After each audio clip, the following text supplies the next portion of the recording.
So we're going to hide this instance of the vise, and we're going to go back up to operation 1. And we're going to start off with the stock visible for the first operation.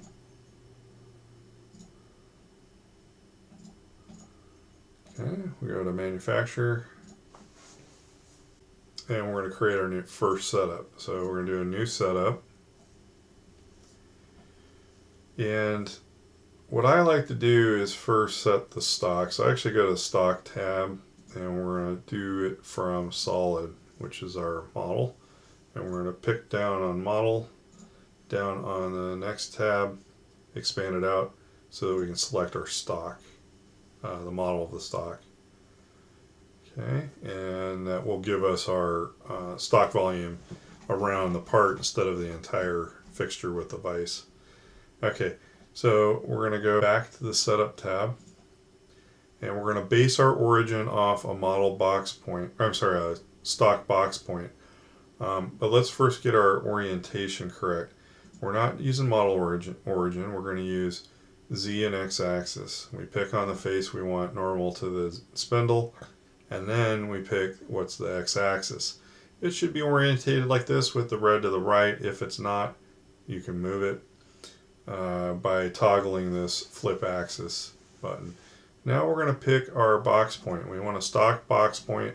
We're going to pick the one at the bottom. And some people prefer to put it at the top. I prefer to do it, base it off the fixturing, and there's less setup later for multiple operation parts like this. But you will need to put a 1, 2, 3 block in here in some cases to set your origin. Okay, so we finished that. Our stock tab should be fine. Now we're going to go to post process, and we're going to call this the 7312 is the part number, and this is operation 1. Okay, and we're going to comment, it's going to be op 1, and we're going to use work coordinate system 1, which will be G54 on a Haas. On the stock tab, I forgot to select the actual model, so I'm going to deselect that, and we're going to select our part number as the model. Apologize for that. Now we should be able to hit OK. So I'm going to go ahead and change setup 1 to be called op1 so it matches what I'm calling it. And now we're going to do some pretty basic stuff you've probably done over and over. So we're going to do a face mill. We're going to select from our tool library.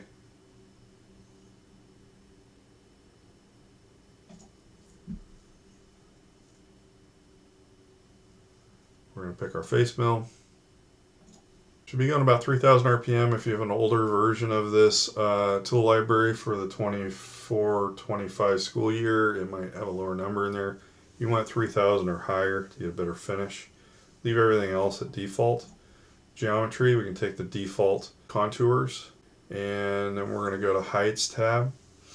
Our retract and our top height are both going to be based off stock top, and we're going to cut to model top. So if you have the correct model selected, the light blue and the dark blue is the difference, and that's what the face mill is going to remove. We go to the next tab, and you can choose a pass direction. It's been my experience it typically goes the long way, which is how you'd want to do it.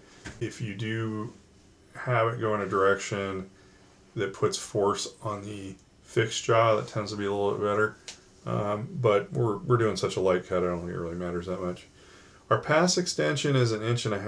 I usually bump this up a little bit just to make sure that if our stock is oversized, we don't plunge right on top of it.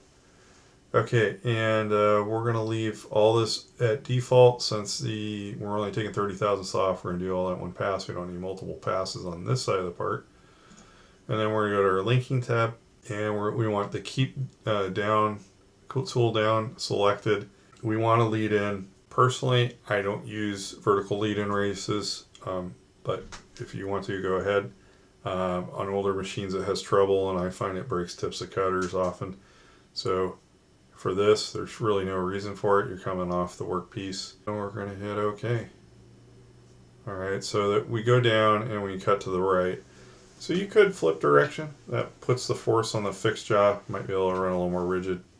I'm not going to worry about it for this light of a cut. Now, mill the top of that down.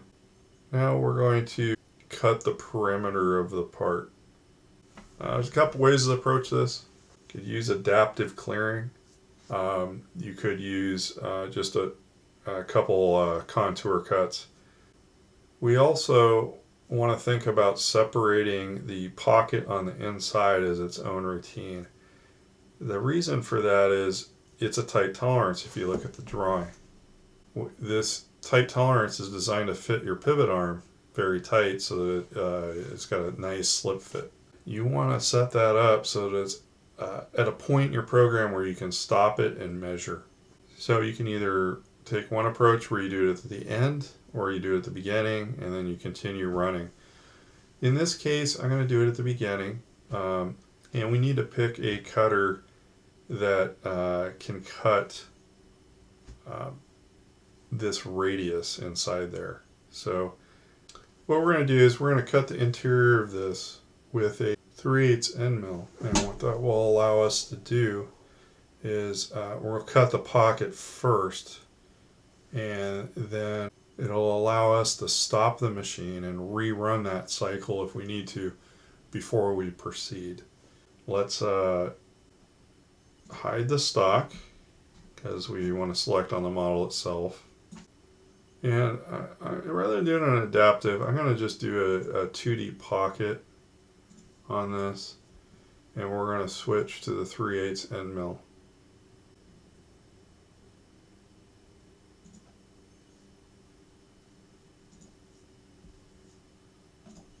Okay, we're going to leave this at default settings.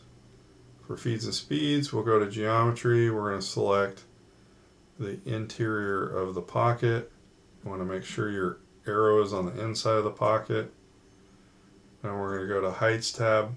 And we've already milled this down to height, so we want to change our reference from stock top to model top, and for both of these references, because we've already machined 30 thousandths off, we don't want to waste too much time doing that.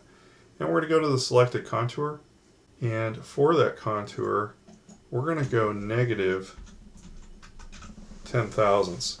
That's to make sure that our pocket cuts all the way through. If we have a little bit of variance in flipping our part, and hopefully we won't get any like foil on the inside edge of that if we've set our tools right. Okay, we're going to go to the passes tab. We're going to do multiple depths. Our maximum roughing step down, we're going to set that at half the diameter, 0.18. It's 0.1875, but we're just going to put 0.18. We're not going to do any finishing step downs. We are going to do a maximum step over of 80% of the diameter of the cutter.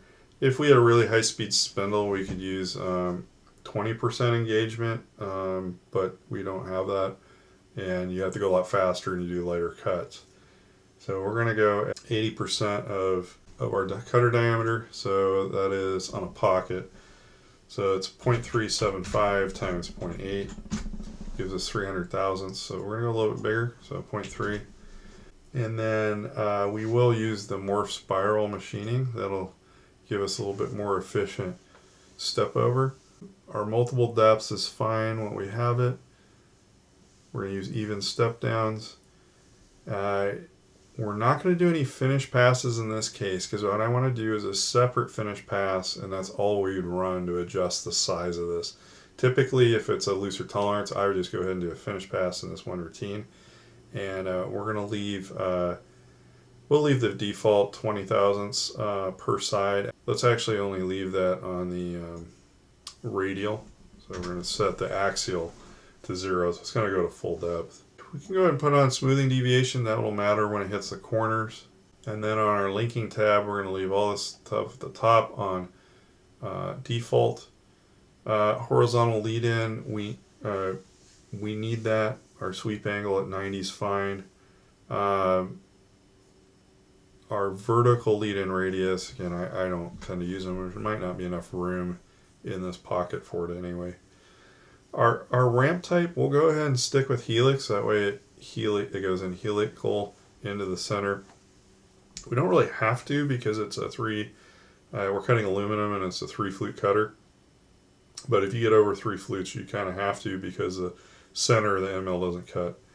Ramp degree at 2 degrees. Maximum ramp step is the same as our step depth. And our ramp clearance height at 100 thousandths is fine. Okay, so we have our helical plunge, and then we have our cut, and then it'll do ramping plunges from then on. Okay, and it's going to lead into its cut. All right, so that's our rough cut. It's leaving 20 thousandths around the outside edge. Now we're going to come back and do a straight contour. 2D contour. We're going to select the same tool. We're going to go to the geometry tab. We're going to select the same geometry on the bottom. On our heights tab, we're going to set these to model top on both. And our selected contour on the bottom, we're going to go that same negative 0.01. We're going to go to passes, where our compensation is going to be wear.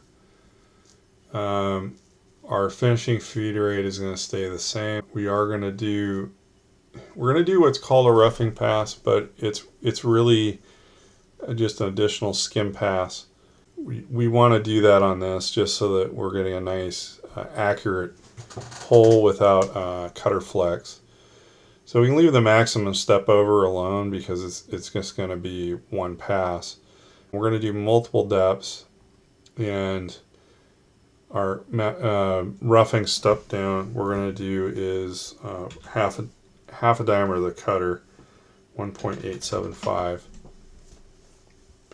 And we'll do one finishing step down at the bottom, 8 thousandths. It's going to go along wall. We're not going to, in this case, we're not going to finish only at final. We want it to have every opportunity to get rid of the cutter flex.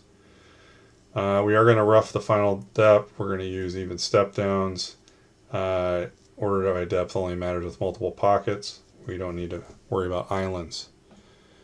We're going to scroll down, no stock to leave. We're going to turn on the smoothing so we get nice round corners. And then we go to the next tab. And we can leave most of this at default. Horizontal lead-in radius is fine. Sweep angle of 90 is fine. Linear lead-in distance is fine. It might not do one because there's not a lot of room in there. Vertical lead-in radius of 0. And I do believe I missed something on the other tab. Our step over, that's going to be left for the finish pass. We only have 20 thousandths of material here. So we're going to put 0.01. So we're going to take half of it on the rough cut and half of it on the finish cut. Go to the linking tab. Again, we're going to leave everything at default but take away that vertical lead-in radius. I hit OK. And then this gives us our 2 passes with a profile at the radius. So this is a lot of extra machining, but it is because the tolerance is tight on that pocket. The rest of this, we could have done it all together as the same routine if the tolerance was looser. I am going to rename this one 2D contour slip tolerance, slip tall. That way when it shows up in the code, we'll know that's where we want to restart our program if we measure this and we're out of tolerance. Okay, now we're going to go and cut the exterior. We're just going to do again another 2D contour. No reason to get fancy. This cutter should knock the corners off. Default feeds and speeds. Go to geometry, select the outer part of the part. And then we're going to go to heights. We're going to go from model top and model top. And then our selected contour is going to be where we're going to go to, but we're going to go a little bit deeper. Negative 10 thousandths. Now make sure you put 10 thousandths, not 100 thousandths, because we don't want to run into our vise. We're going to go to passes. We're going to do wear compensation. We are going to do roughing pass. Maximum step over there is fine. That brings our finish step over. So yeah, we'll just leave it at default. 37 thousandths is fine. And we'll go to multiple depths. Our depth of cut is going to be 0.1875 just to keep it consistent with the interior. We'll do one finishing step down at the bottom. 8 thousandths is fine. No wallpaper. We are going to finish the exterior at final depth. There's nothing crazy tolerance wise. We should have enough flute length. And we're going to rough the final. We're going to use even step downs. We don't need to worry about islands. And we don't need to leave any stock to leave. So when we go to our next tab, we're going to leave all this at default except for that vertical lead-in radius. And we're going to hit, and we want to keep the tool down. So we don't want it to pick up with each pass. I'll hit OK. And that should cut our exterior. Okay. And as you can see, the center of the cutter is well within the corner, so it'll knock the corners off of the part. Okay, what do we got next? We've got this hole here, this tapped hole. We're going to go to drilling. And we're going to select from our tool library the 3/8 spot drill. And we're going to go to Geometry tab, and we're going to select just the countersink. And then our Heights tab, we're going to change these to Model Top.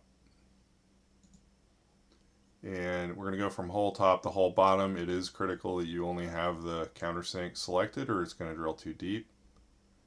We're going to go to the next tab. We're going to do a deep drilling cycle because it's aluminum. And we'll just leave the default PEX and hit OK.